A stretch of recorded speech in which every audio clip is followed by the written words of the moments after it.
بسم اللہ الرحمن الرحیم الباب الثانی فی الذکر والحذف، دوسرا باب ذکر اور حذف کرنے کے بیان میں۔ تو باب اول شروع ہوا تھا، آپ حضرات کو یاد ہے کس بیان میں تھا؟ خبر اور انشاء کے بیان میں تھا، ٹھیک ہے۔ الباب الاول فی الخبر والانشاء۔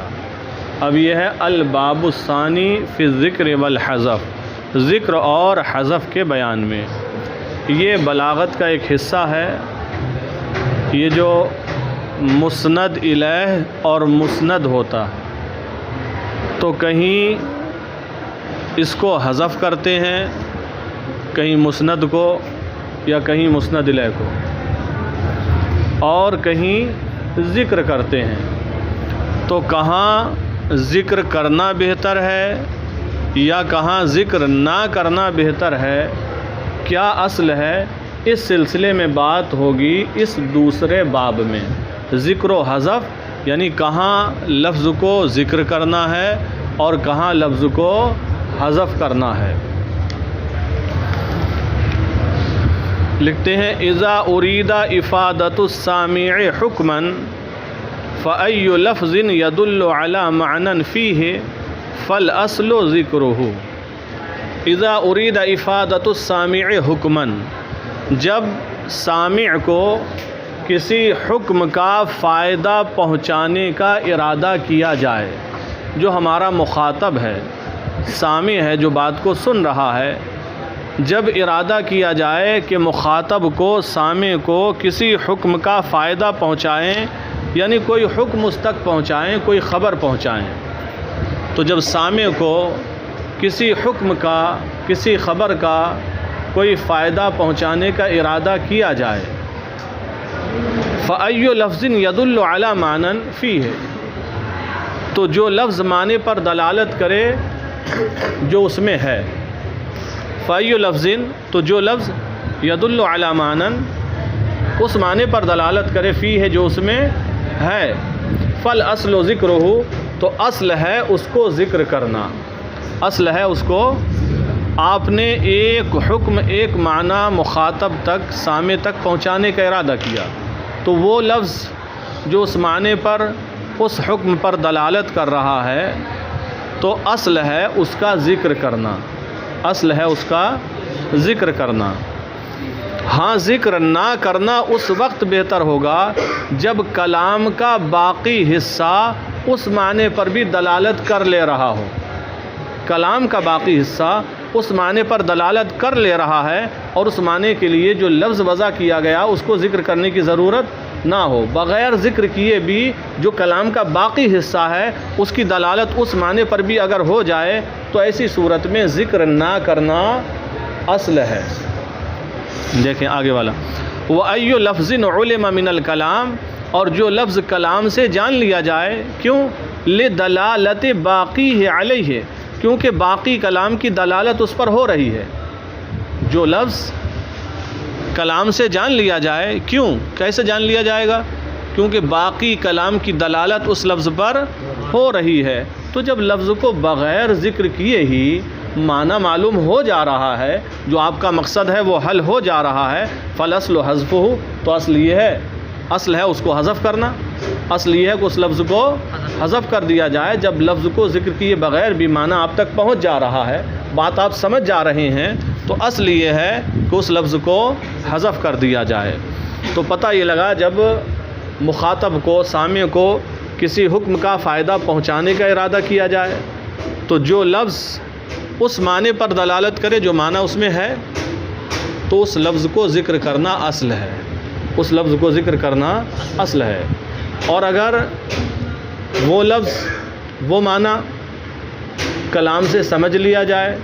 کس طرح؟ اس لیے کہ یہ جو کلام کا باقی حصہ ہے اس معنی پر بھی دلالت کر لے رہا ہے، تو اب اس معنی کے لیے جو لفظ وضع کیا گیا ہے اس کو حذف کرنا اصل ہے، اس کو حذف کرنا اصل ہے۔ وَإِذَا تَعَارَضَ هَذَانِ الْأَصْلَانِ، اور جب یہ دونوں قاعدے متعارض ہو جائیں، ٹکرا جائیں، فَلَا يُعْدَلُ عَنْ مُقْتَضَى أَحَدِهِمَا إِلَى مُقْتَضَى الْآخَرِ، تو ان میں سے ایک کے مقتضا سے عدول نہیں کیا جائے گا دوسرے کے مقتضا کی طرف، الا لداعٍ، مگر کسی داعی کی وجہ سے، کسی سبب کی وجہ سے، اب جب یہ دونوں قاعدے متعارض ہو جائیں، مان لیجئے ایک جگہ ارادہ کیا گیا مخاطب کو، سامع کو حکم کا فائدہ پہنچانے کا، اب اس میں جو لفظ معنی پر دلالت کر رہا ہے، جو معنی اس میں ہے، تو بہتر یہ ہے، اصل یہ ہے کہ اس کو ذکر کیا جائے، لیکن کلام کے باقی حصے کی دلالت اس پر ہو جا رہی ہے، تو پتہ یہ لگا ایک طرف سے تو یہ ثابت ہو رہا ہے کہ لفظ کو ذکر کیا جائے، اور دوسری جہت اس میں ایسی پائی جا رہی ہے جس سے یہ لگ رہا ہے کہ لفظ کو ذکر نہ کیا جائے، تو پتہ لگا ٹکراؤ ہو گیا۔ تو اب ہم کون سی صورت کو اختیار کریں؟ لفظ کو ذکر کریں، پہلی صورت کو اختیار کریں جس میں ذکر اصل ہے، یا لفظ کو ذکر نہ کریں، اس صورت کو اختیار کریں جس میں حذف کرنا اصل ہے؟ کیا کریں؟ تو جب تک کوئی الگ سے سبب، کوئی ریزن نہیں پایا جائے گا، کوئی مرجح نہ پایا جائے، تب تک آپ کسی ایک کے مقتضا کی طرف عدول نہیں کر سکتے، جو ایک قاعدہ چاہ رہا ہے اس پر عمل نہیں کر سکتے۔ ہاں جب کوئی سبب پا لیا جائے، کوئی مرجح پا لیا جائے کہ یہاں پر ذکر کرنا افضل ہے، اصل ہے، اس لیے کہ ایک دقت ذکر نہ کرنے میں یہ بھی ہے، کوئی اگر سبب پا لیا جائے تو جس کا سبب پایا جائے اس پر عمل کیا جائے گا، اگر سبب پایا جائے ذکر کرنے کا تو ذکر کیا جائے گا، اور اگر سبب پایا جائے حذف کرنے کا تو حذف کیا جائے گا۔ یہی بتایا ہے کہ جب یہ دونوں قاعدے متعارض ہو جائیں، ٹکرا جائیں، تو اب ان میں سے ایک کے مقتضا سے دوسرے کے مقتضا کی طرف عدول نہیں کریں گے بغیر سبب کے۔ جب کوئی سبب، کوئی ریزن پایا جائے گا تب ایک سے دوسرے کی طرف عدول کیا جائے گا۔ وَإِذَا تَعَارَضَ هَذَانِ الْأَصْلَانِ، اور جب یہ دونوں قاعدے متعارض ہو جائیں، فَلَا يُعْدَلُ عَنْ مُقْتَضَى أَحَدِهِمَا إِلَى مُقْتَضَى الْآخَرِ، تو ان میں سے ایک کے مقتضا سے دوسرے کے مقتضا کی طرف عدول نہیں کیا جائے گا، إِلَّا لِدَاعٍ، مگر کسی سبب کی وجہ سے۔ ہاں جب سبب، مرجح ریزن پا لیا جائے تو اب عدول کیا جائے گا۔ فَمِن دَوَاعِ الذِّكْرِ، تو ذکر کے اسباب بتایا تھا نا، ذکر کب کب کیا جائے گا لفظ کو، تو ذکر کرنے کے اسباب کا بیان یہاں سے شروع ہو رہا ہے کہ یہ صورتیں اگر پائی جائیں، یہ اسباب اگر پائے جائیں جن کا ذکر نیچے آ رہا ہے تو ذکر کرنا اصل ہوگا۔ فَمِن دَوَاعِ الذِّكْرِ، تو ذکر کے دواعی، ذکر کے اسباب دیکھیں، زیادۃ التقریر والایضاح، تقریر و ایضاحت کی زیادتی۔ تقریر و ایضاح مانے واضح کرنا، تقریر مانے مضبوط کرنا، ثابت کرنا، ثابت کرنا، قرر یقرر تقریر، ثابت کرنا، یہ اردو والی تقریر نہیں ہے، کہیں سوچیں تقریر کرنا۔ تو زیادۃ التقریر والایضاح، تقریر اور وضاحت کی زیادتی، یعنی اس بات اور ایضاح کی زیادتی، زیادۃ التقریر والایضاح، وضاحت اور اس بات کی زیادتی، یعنی جہاں پر یہ مقصد ہو کہ بات کو مجھے اچھے طریقے سے واضح کرنا ہے، ثابت کرنا ہے، تو وہاں پر اصل یہ ہے کہ ذکر کیا جائے۔ جب آپ اچھی طریقے سے بات کو واضح کرنا چاہ رہے ہیں تو وہاں پر آپ کلمات کو حذف کیوں کریں گے؟ وہاں تو ہو سکتا ہے ایک مرتبہ ذکر کرنے کی جگہ 2 مرتبہ آپ کو ذکر کرنا پڑے۔ جہاں پر آپ کو ثابت کرنا ہے تو وہاں پر اصل ہے ذکر کرنا۔ زیادۃ التقریر والایضاح، تقریر و ایضاح کی زیادتی، نحو جیسے اولئک علی ھدی من ربہم واولئک ھم المفلحون، اولئک علی ھدی من ربہم، یہی ہیں وہ لوگ جو اپنے رب کی طرف سے ہدایت پر ہیں، واولئک ھم المفلحون، اور وہی فلاح کو پہنچنے والے ہیں۔ تو دیکھو یہاں پہلا اولئک ہے، کہہ دیا جب اولئک علی ھدی من ربہم، پھر ڈبل اولئک لائے، حالانکہ وہم المفلحون کہہ دیتے بات پوری ہو جاتی، لیکن پھر اولئک لے کر آئے، تو یہ اولئک ڈبل لے کر آئے کیونکہ یہاں پر تقریر ہے، مقصد ثابت کرنا ہے اور خوب واضح کرنا ہے۔ کہ یہی اپنے رب کی طرف سے ہدایت پر ہے اور یہی فلاح کو کامیابی کو پہنچنے والے ہیں۔ تو ذکر کے اسباب میں سے ایک سبب ہے زیادتی تقریر و ایضاح۔ یہ زیادتی عربی والا ہے، اردو والا نہیں، ورنہ تو ظلم کے معنی میں آ جائے گا، یعنی خوب ثابت کرنا اور واضح کرنا۔ نمبر 2،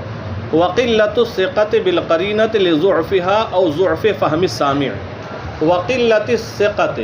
اور اعتماد کا کم ہونا، بالقرینۃ، قرینے پر، قرینے پر اعتماد کا کم ہونا۔ قرینے پر اعتماد کم ہے، کیوں کم ہے؟ لضعفها، قرینے کے کمزور ہونے کی وجہ سے، قرینہ جو ہے وہ خود کمزور ہے۔ او ضعف فہم السامع، یا قرینہ کمزور نہیں ہے لیکن سامع کی سمجھ کمزور ہے، سامع کی سمجھ کمزور ہے، وہ جلدی سمجھ نہیں پائے گا، تو ایسی صورت میں بھی ذکر کرنا چاہیے۔ قرینہ کمزور ہے تو شاید سامع سے سمجھنے میں کوتاہی ہو جائے، قرینہ چونکہ کمزور ہے، تو اگر آپ اپنی بات کو اچھی طریقے سے پیش کرنا چاہتے ہیں اور تو ایسی صورت میں یہاں پر ذکر کرنا اصل ہے۔ یا سامع کی سمجھ کمزور ہے تو ظاہر سی بات ہے جب کمزور آدمی ہے تو اس کے لیے ہر لفظ کو کھول کھول کے بتانا پڑے گا، تو یہاں پر بھی ذکر کرنا اصل ہے۔ وقلۃ الثقۃ بالقرینۃ لضعفها او ضعف فہم السامع، اور قرینے پر اعتماد کا کم ہونا۔ وقلۃ الثقہ، ثقہ اعتماد، قلت کم، اور اعتماد کی کمی بالقرینہ، قرینے پر، کیوں کمی ہے یہ اعتماد کی؟ لضعفها، ہاں ضمیر قرینہ کی طرف ہے، قرینے کے کمزور ہونے کی وجہ سے، اور ضعف فہم السامع، یا سامع کی سمجھ کے کمزور ہونے کی وجہ سے۔ مثال، نحو زید نعم الصدیق، زید کیا ہی اچھا دوست ہے، زید کیا ہی اچھا دوست ہے، تو دیکھو زیدن کہا۔ تقول ذالک، آپ یہ کہیں گے اذا سبق لک ذکر زید، جب کہ آپ کے سامنے زید کا ذکر پہلے ہو چکا ہو۔ پہلے جب زید کا ذکر ہو چکا ہے تو زید النعم الصدیق کی کیا ضرورت تھی؟ یوں ہی کہتے ہیں نعم الصدیق، کیا ہی اچھا دوست ہے، ذکر پہلے زید کا ہوا ہے، زید کی بات چل رہی ہے تو زید ہی سمجھا جائے گا۔ لیکن قرینے پر اعتماد اگر کم ہو یا سامع کی سمجھ کمزور ہو تو پھر ذکر کرنا اصل ہے، تو زید کا اگرچہ ذکر ہوا ہے تب بھی یہی کہا جائے گا زید النعم الصدیق، زید کا ذکر کیا جائے گا۔ یا آپ اس وقت کہیں گے جب کہ آپ کے سامنے زید کا ذکر گزر چکا ہو، وَطَالَ عَهْدُ السَّامِعِ بِهِ، اور اس سے متعلق سامع کا زمانہ لمبا ہو چکا ہو، سامع نے سنا تو تھا لیکن سنے ہوئے وقت گزر چکا ہے، زمانہ لمبا ہو گیا، تو اب ایسی صورت میں ذکر کرنا ہی اصل ہے۔ او ذکر معہ کلام فی شان غیرہ، او ذکر معہ کلام، یا اس کے ساتھ ایک کلام ذکر کیا گیا فی شان غیرہ، اس کے یعنی زید کے علاوہ کی شان میں، زید کے علاوہ کی شان میں، تو اب یہاں پر یہ وہم پیدا ہو جائے گا کہ یہ زید کی تعریف کی نعم الصدیق، یا کسی اور کا جو ذکر ہوا ہے، کسی اور کی شان میں جو کلام ہوا ہے اس کی تعریف کی، تو اس وجہ سے اصل یہاں پر ذکر کرنا ہوگا، تو نعم الصدیق نہیں کہیں گے بلکہ کہیں گے زید النعم الصدیق۔ وَالتَّعْرِيضُ بِغَبَاوَةِ السَّامِعِ، اور سامع کی کند ذہنی پر طنز کرنا، سامع کی کند ذہنی پر طنز کرنا، یعنی یہ بتانا باتوں ہی باتوں میں کہ یہ کند ذہن ہے، کم سمجھ ہے، ایسی صورت میں بھی ذکر کرنا ہی اصل ہے۔ نحو عمر قال کذا، جیسے کہ آپ کہیں عمر قال کذا، کب کہیں گے؟ فی جواب ما، فی جواب، اس کے جواب میں، ماذا قال عمر، ماذا قال عمر کے جواب میں کہیں گے، کسی نے کہا ماذا قال عمر، عمر نے کیا کہا، تو آپ کو کہہ دینا چاہیے قال کذا کذا، اس نے ایسا ایسا کہا، لیکن یہ نہیں کہنا بلکہ کہنا ہے عمر قال کذا و کذا، عمر قال، عمر کو ڈبل ذکر کرنا ہے، کس لیے ذکر کرنا ہے؟ سامع کی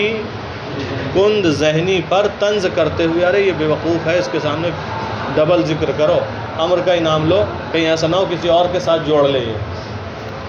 وَالتَّعْرِيضُ بِغَبَاوَةِ السَّامِعِ، اور سامع کی کند ذہنی پر طنز کرنا۔ نحو عمر قال کذا فی جواب ماذا قال عمر، جیسے کہ ماذا قال عمر کسی نے کہا، اس کے جواب میں آپ کہیں عمر قال کذا، اس کے جواب میں کہیں عمر قال کذا، حالانکہ ڈبل عمر کہنے کی ضرورت نہیں تھی، لیکن سامع کند ذہن ہے اس لیے یہاں پر ذکر کرنا اصل ہے۔ والتسجیل علی السامع، اور سامع پر اقرار کرانا یا سامع پر اقرار نامہ لکھوانا، کبھی سامع سے اقرار کرانا ہوتا ہے تو اس لیے بھی لفظ کو ذکر کیا جاتا ہے، لفظ کو ذکر کیا جاتا ہے۔ مثال کے طور پر حاکم سلطان بادشاہ بیٹھا ہے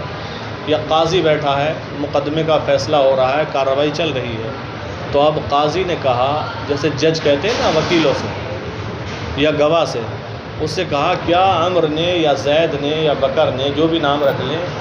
اس بات کا اقرار کیا کہ اس کے اوپر اتنے ہیں، مثال کے طور پر 50,000 ہیں اس کے اوپر قرض کے وسیم کے آ رہے ہیں مثال کے طور پر، تو کیا کہے کیا عمر نے اس بات کا اقرار کیا کہ اس کے اوپر وسیم کے 50,000؟ تو اب گواہ کہے گا ہاں عمر نے اس بات کا اقرار کیا کہ اس کے اوپر وسیم کے 50,000 پورا ذکر کرے گا، حالانکہ اگر اتنے ہی کہتا ہاں اقرار کیا، تب بھی تو بات پوری یہی تھی کہ اقرار کیا، ٹھیک ہے، لیکن تاکہ اس طرح اقرار کرا لیا جائے کہ وہ انکار نہ کر سکے، تاکہ وہ کہہ دے گا نہیں ایسا تو نہیں تھا، یا میں یہ سمجھا اس بات کا اقرار کیا یا اس کا اقرار کیا، باتیں بعد میں بنائے گا، تو پورا کہلوائے گا ہاں عمر نے اقرار کیا کہ اس کے اوپر فلاں کے اتنے ہیں، ساری چیزوں کو ذکر کرنا یہاں پر اصل ہوگا تاکہ وہ اپنے اقرار سے بھاگ بھی نہ سکے۔ والتسجیل علی السامع، اور سامع پر اقرار کرانا، تسجیل کا معنی لکھنا بھی ہوتا ہے نا، سجل للکتب کا ذکر ہے قرآن مجید کے اندر، ان کاغذات کو کہا جاتا ہے جو کورٹ کچہریوں وغیرہ میں لکھے جاتے ہیں، اقرار نامہ ہو تو اقرار کرانا۔ والتسجیل علی السامع، اور سامع پر اقرار کرانا، حتی لا یتأتی لہ الانکار، یہاں تک کہ اس کے لیے انکار کی گنجائش نہ رہے، کما جیسے کہ اذا قال الحاکم، جب حاکم کہے لشاہد، گواہ سے کہے هل اقر زید ھذا، کیا زید نے اس کا اقرار کیا، بان علیہ کذا، کہ اس کے اوپر اتنے ہیں، کیا زید نے اس بات کا اقرار کیا کہ اس کے اوپر اتنے ہیں، یعنی بطور قرض یا کسی اور طریقے سے اس کے ذمے اتنے پیسے ہیں۔ فیقول الشاہد، تو اب شاہد کہے، گواہ کہے نعم زید ھذا، ہاں زید نے اس کا اقر اقرار کیا، علیہ نعم، ہاں زید ھذا، یا کہیں اس زید نے اقر اقرار کیا، بان علیہ کذا، کہ اس کے اوپر اتنے ہیں، کہ اس کے اوپر اتنے ہیں، تو یہاں پر زید کہنے کی ضرورت نہیں تھی، نعم کہتے تھے اقر، ہاں اس نے اقرار کیا، لیکن اس لیے ذکر کیا کہ بھئی کل انکار کرے گا، دیکھ تیرا نام لے کر ہم نے کہا تھا کہ ہاں زید نے اس بات کا اقرار کیا کہ اس کے اوپر اتنے ہیں، اور تو وہاں موجود تھا، تیرے دستخط ہیں کاغذ پر، تو نے کوئی انکار نہیں کیا ہے، تب انکار کی گنجائش نہیں رہ جائے گی۔ تو جب اقرار کرانا ہو اس طرح کہ وہ آگے بھاگ بھی نہ سکے اپنے اقرار سے، تو ایسی صورت میں بھی لفظ کا ذکر کرنا اصل ہوتا ہے، اگرچہ حذف کی گنجائش ہے۔ ہاں، والتعجب، اور تعجب، یعنی تعجب کے موقع پر بھی لفظ کا ذکر کرنا اصل ہے۔ والتعجب اذا کان الحکم غریبا، جب کہ حکم نادر ہو، انوکھا ہو، نیا ہو، جب حکم انوکھا ہو، نیا ہو، تو ایسی صورت میں بھی ذکر کرنا اصل ہے۔ نحو، جیسے علی یقاوم الاسد، علی شیر سے مقابلہ کرتا ہے، علی شیر سے مقابلہ کرتا ہے۔ تقول ذالک، آپ یہ کہیں گے مع سبق ذکر ہی، سابق میں اس کے ذکر کے ساتھ، یعنی جب کہ پہلے اس کا ذکر ہو چکا ہے تو یہ کیا کہنے کی ضرورت تھی، علی یقاوم الاسد، کہہ دینا چاہیے تھا یقاوم الاسد یا ہوا یقاوم الاسد، وہ شیر کا مقابلہ کرتا ہے، لیکن جہاں پر تعجب کا اظہار کرنا، تعجب کی بات ہے، بات سچ میں تعجب کی ہے، اگر کوئی واقعی انسان شیر کا مقابلہ کرے تو تعجب کے مقصد سے بھی ذکر کرنا اصل ہوتا ہے۔ والتعظیم والاہانہ، اور تعظیم اور توہین کے لیے بھی کبھی ذکر کیا جاتا ہے، تعظیم کے موقع پر اگر ذکر کیا تو تعظیم ہے، اور اگر موقع توہین کا ہے ذکر کر دیا تو توہین ہے، تو تعظیم اور توہین کے لیے بھی ذکر کیا جاتا ہے کبھی۔ کب؟ اذا کان لفظ یفید ذلک، جب کہ لفظ اس کا فائدہ دے، یعنی تعظیم یا توہین کا۔ کیسے فائدہ دے گا دیکھیں، کأن یسألک سائل، جیسے کہ آپ سے کوئی پوچھنے والا پوچھے، هل رجع القائد، کیا لیڈر واپس آ گیا، فتقول، تو آپ کہیں ذکر کرتے ہوئے رجع المنصور، رجع فتح یاب ہو کر واپس ہوا، تو یہ تو تعریف میں ہے، آپ نے ذکر کیا نا رجع المنصور، ہاں کہتے تھے رجع مطلقاً ہو جاتا، اب نہیں پتہ کس حالت میں ہوا، لیکن آپ کو تعریف کرنا تھی تو آپ نے کہا رجع المنصور، فتح و نصرت کے ساتھ، کامیابی کے ساتھ واپس ہوا۔ تو یہاں پر ذکر کیا کس مقصد سے؟ تعظیم کی مقصد سے۔ یا آپ کہیں رجع المہزوم، شکست خوردہ ہو کر واپس ہوا، مہزوم شکست خوردہ ہو کر واپس ہوا، تو یہاں پر ذکر کس مقصد سے ہوا؟ توہین کی مقصد سے ہوا۔ تو کبھی ذکر کیا جاتا ہے تعظیم کے لیے یا توہین کے لیے۔